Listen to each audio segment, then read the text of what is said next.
শরীরের এক পাশ দিয়ে বুলেট ঢুকেছে, আরেক পাশ দিয়ে বের হয়ে গিয়ে আরেকজনকে আঘাত করেছে।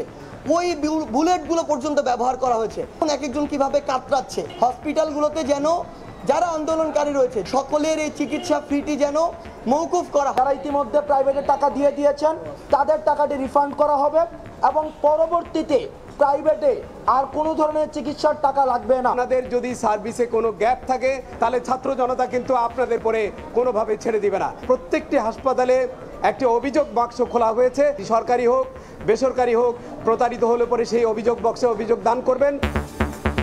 ঢাকা মেডিকেলের মর্গে এখনো পড়ে আছে ৮ বেওয়ারিশ লাশ, দ্রুত শনাক্তের দাবি।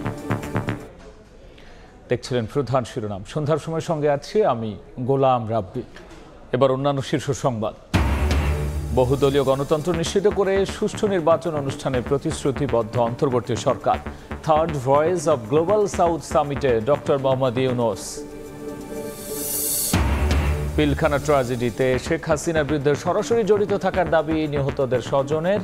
পাশের দেশের সহযোগিতায় ৫৭ সেনা কর্মকর্তাকে হত্যার অভিযোগ।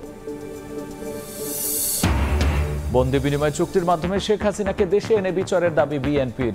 হত্যাকাণ্ডে জড়িত থাকার অভিযোগ তুলে আওয়ামী লীগকে নিষিদ্ধের আহ্বান।